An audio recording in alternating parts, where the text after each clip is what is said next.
I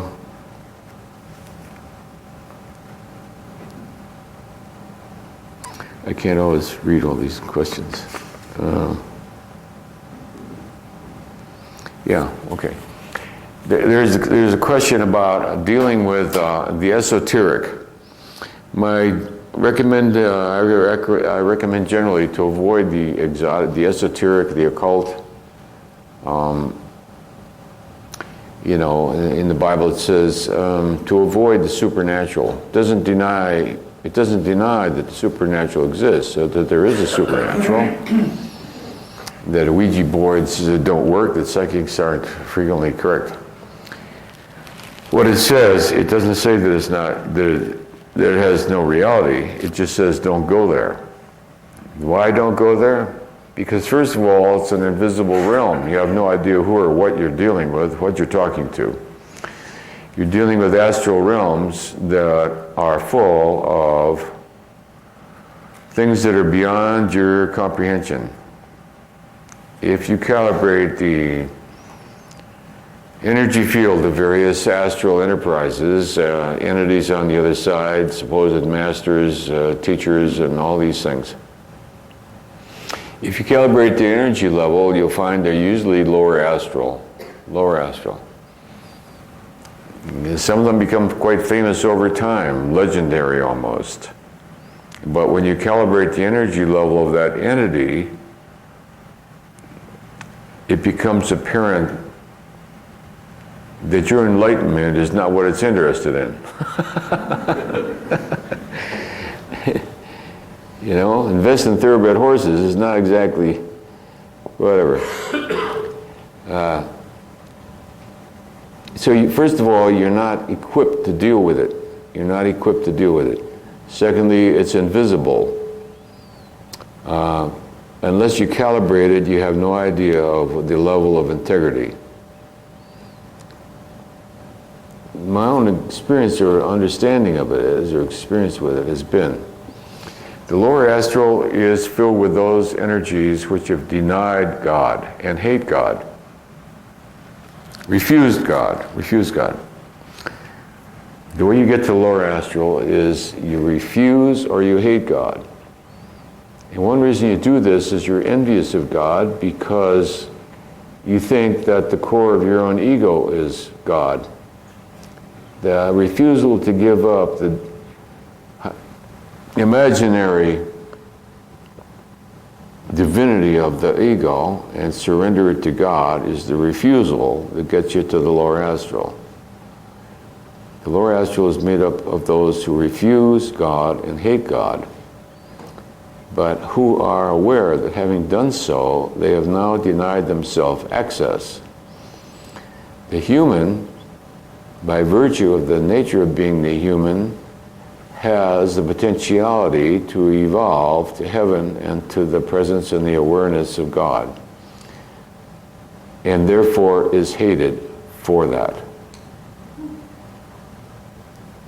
The best way to cripple the human from doing that is to ensnare him so that the most worthy prey of the lower astral is the evolving spiritual student.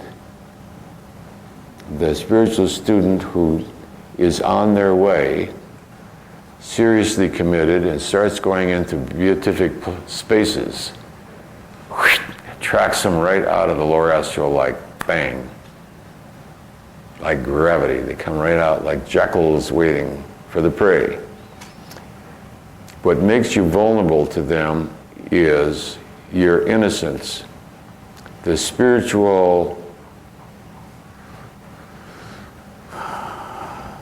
naivete of the, I don't know, I'm trying to think of a word.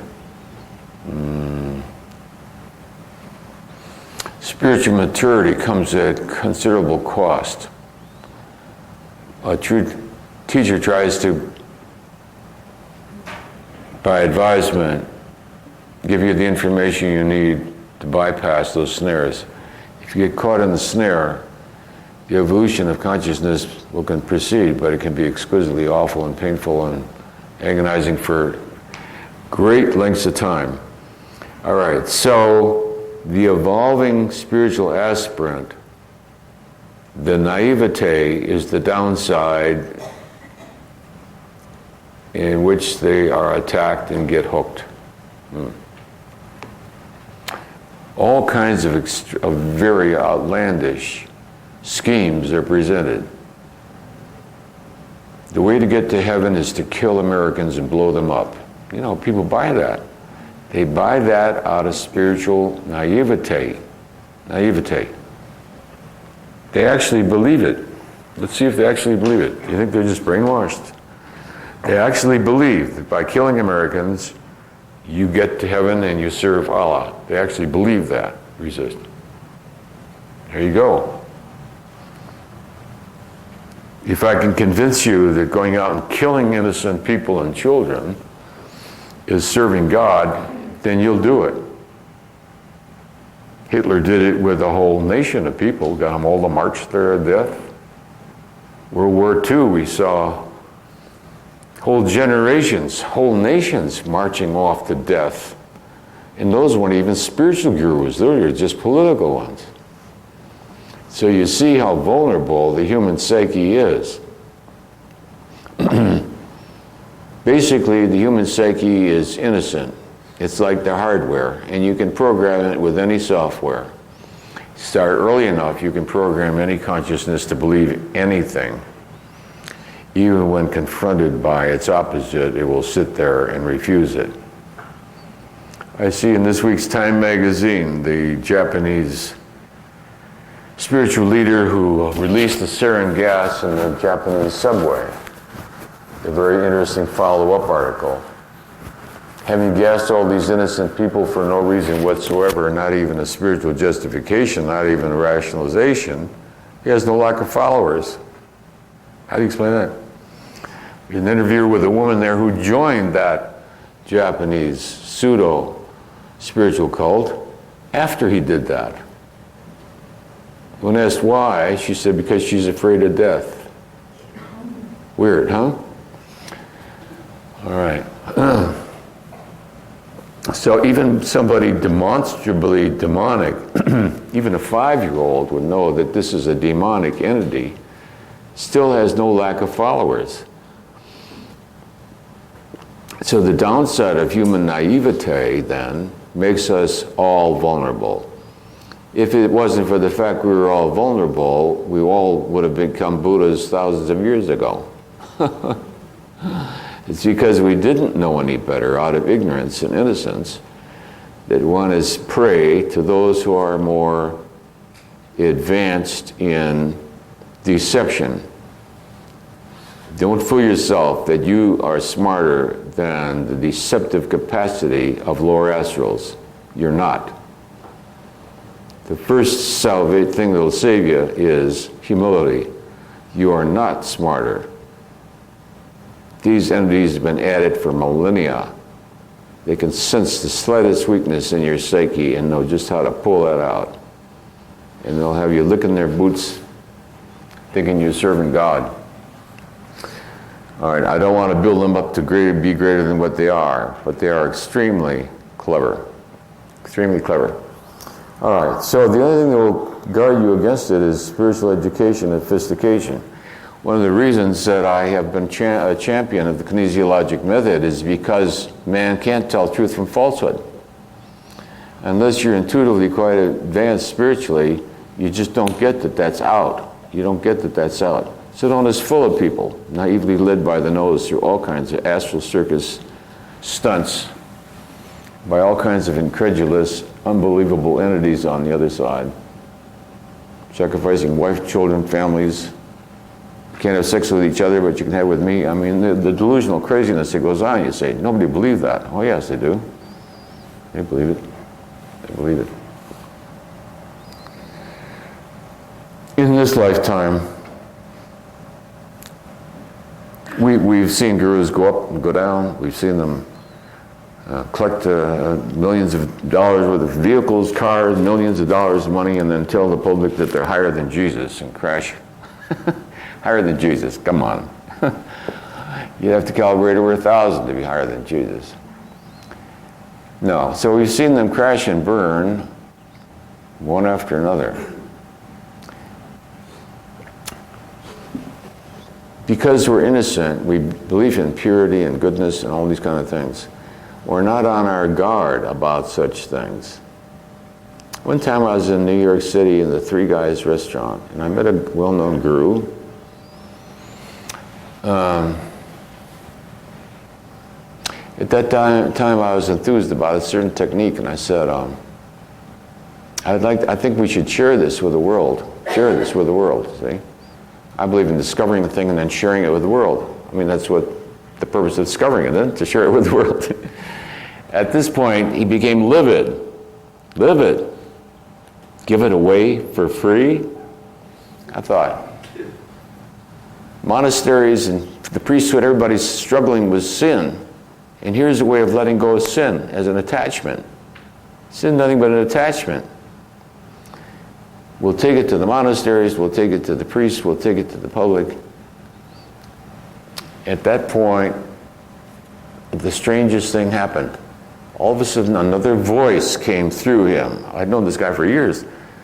Another voice came through him and spoke in a totally different energy field, and it was like the door of hell opened up. A horrible energy accompanied this, and it said, anything worth anything is worth, if you give it away, you say that it's valueless, this and that. Then the voice went on to tell me how Jesus and the Buddha were just astrals, and how Henry Ford had done more for mankind than on Jesus Christ and Buddha and all the other, and Krishna and all of them together. You know, went on and on and on like that.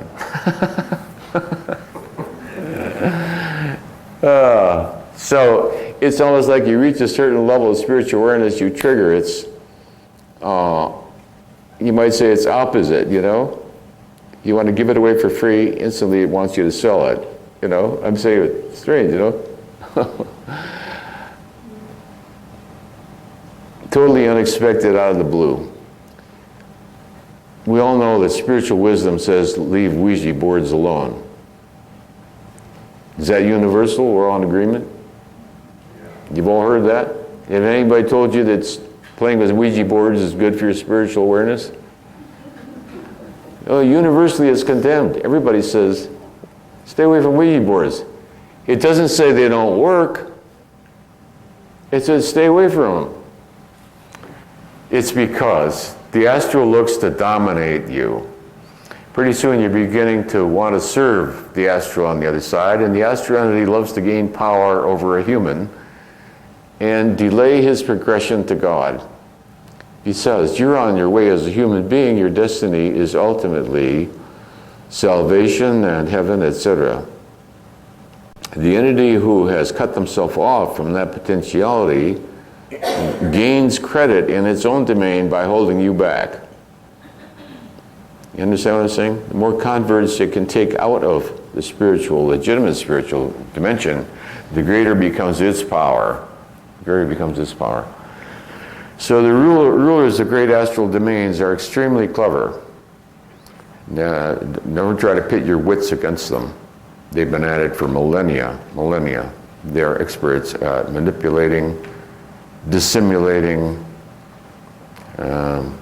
sounding pious, all kinds of fancy names, mystery entities from ancient Greek mysteries, the ancient something. The ancient mystery is always another way of. So these are called glamorizations. Falsity by glamorization. I am Master so-and-so from ancient Greece. Yeah, right. We know that the universe, it consists of the various astral domains, the so-called inner planes. We know where you go from heaven to the higher astral, to the lower, middle astral, lower astral, etc. We know that there's heavens and hells. And we know that there's purgatories, because certainly the life experience of the average human being here is purgatorial.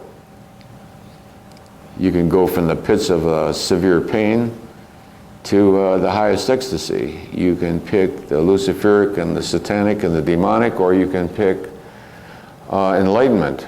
So this an earthly existence is almost purgatorial in that you have a choice of all dimensions. From here you can go anywhere. And the temptations then arise from all these various dimensions.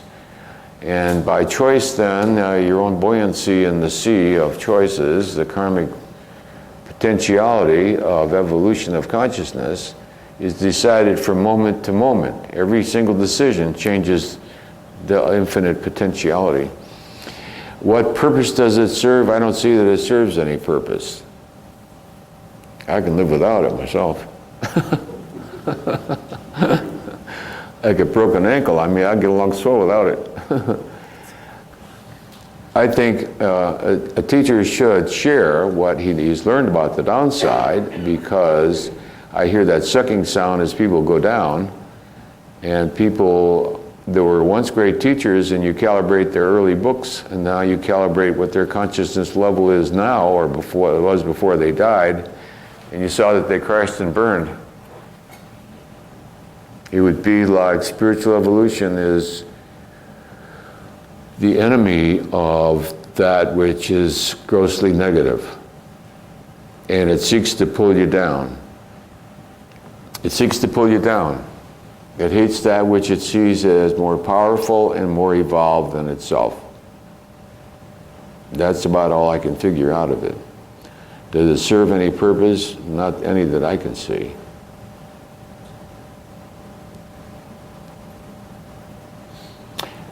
The seduction of the glamorous, the pseudo-spiritually glamorous is seductive. The trappings, the gizmos that go with it. That's one reason, one of the main reasons, in fact the main reason, that I wrote about the levels of consciousness, kinesiologic technique. I'm going to think about a famous entity around Sedona right now. He's well known. I have permission, if I don't mention his name, to calibrate his energy resistance. His energy is over 200 resist. The entity, his master on the other side, is over 200 resist. Now, this is a guy with all kinds of followers, all kinds of crap. He talks to Master Baba on the other side, and they're full of crap, man. I tell him. Pure 100% BS, 100% BS. The naive are sucked in by the ooh, ah, ooh. You know, the first time you get a psychic reading, it's a knockout, isn't it? Or somebody reads the cards, you say, wow, somebody reads the tarot cards. I see your grandmother has a very advanced case of something. Wow, your grandmother does. You go, whew, wow, Zell. I mean, it's a boggler, right? To the naive, it's a boggler. Doesn't mean the astral realm doesn't exist. It just means its effect on your life is going to be deleterious. Because pretty soon, the entity on the other side will have control over you. You're going to want its approval. You're going to follow its advice. You're going to be investing your money in race horses. We're going to have to call it to an end. You get me going on a subject that I have a considerable interest in, because, you know, in Sedona, this is rampant. The fallacious masquerades as the real. A spiritual student, one of his responsibilities, so he doesn't go down the tubes, because you're juicy pluckins. A group like this is juicy pluckins. It's just what the lower astrals are waiting for. Master Hoo-Ha is waiting for you.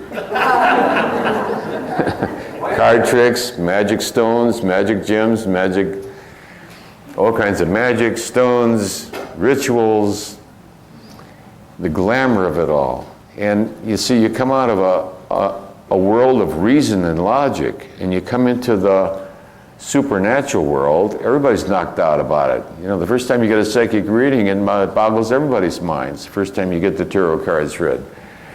How did she know my uncle had cancer? You know what I'm saying? How did she know that? Well, because there's more than one dimension, folks, and yet if you hold it in mind, it's held in mind in other invisible domains as well. So what you think is secret and unknowable except to yourself, you know, is out there. Anybody can read it. And with a little training, you yourself can read other people's psyches, and there's nothing to it. So the serious spiritual student has to abide by the cautions of the great teachers. All the great teachers have said, it isn't that it doesn't exist and that it has no reality. They say, don't go there.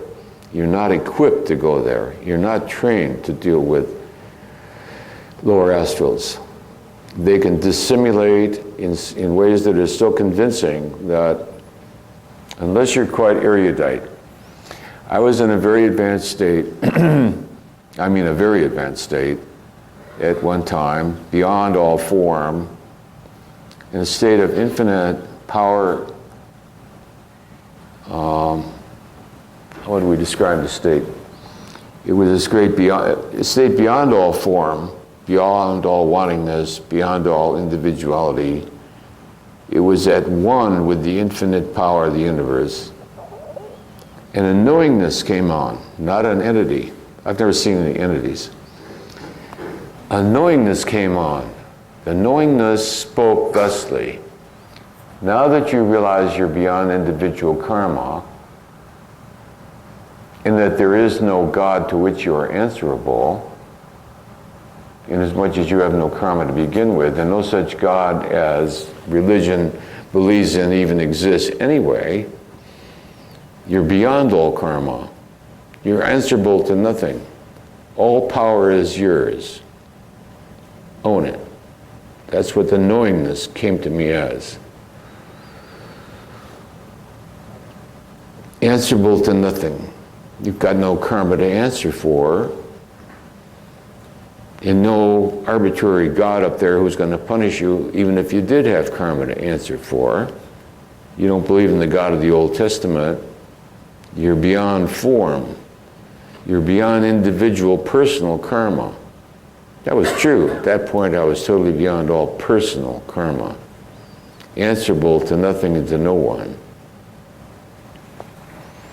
The power was really based on relinquishing love as any kind of reality and seeing love as a limitation. If you let go of if you let go of love itself, then all power is yours. All power in the universe is yours. That's a fact. Same temptation that Jesus Christ was presented with. Not many people have been through that pass. It was like a very high pass. I saw who had been through there, and I saw the answer that he'd given.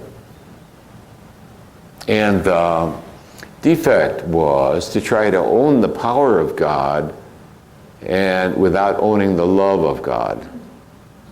God is infinite power, also infinite love. So the Luciferic energy tries to seal the power of God but escape the love of God, because that would be a limitation. You can't kill off millions of people if you're still capable of love. You have to eliminate lovingness, and now you can kill them and have infinite domain over them. Anyway, at that space, the knowingness of this consciousness was already sufficiently advanced to negate that temptation and say no to it. Can never be used for personal gain.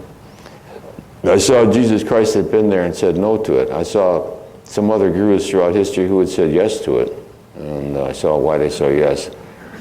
It's because they had not had karmic gain of having been educated by their own teacher in advance to know better. So I feel it's my responsibility to share such things, that such a thing will not befall you. Why? Because these things come unannounced, unexpected. You're just sitting there meditating or releasing on something, chanting, maybe doing the Jesus prayer, walking through the woods, and all of a sudden it comes to you. You got no time to think it over. How am I going to answer this? How am I going to handle it? Unless you've heard about it before and can bring it right up. It'll come up. It'll come up. Having heard it, it comes up at the time. Having heard it, you've heard it now. When that comes to you, the knowingness arises out of beyond thinkingness. Having heard it, one is now protected. One is now protected. So those that have fallen I feel a compassion for. They were somehow unprotected. Their teachers did not share with them. Maybe their teachers didn't know. And so they fell over the abyss. The way back from over the abyss is hellish and can be awful and take long, long periods of time, longer than anybody in this audience can know what I mean by long eons of time to come back from the serious fall of grace. I say this out of respect for the evolution of the consciousness of everybody in this room, because everybody in this room has reached the point of plump desirability. By that which grows fatter and stronger on your plump little innocent spirit. And so I don't want any of my chickens eaten by them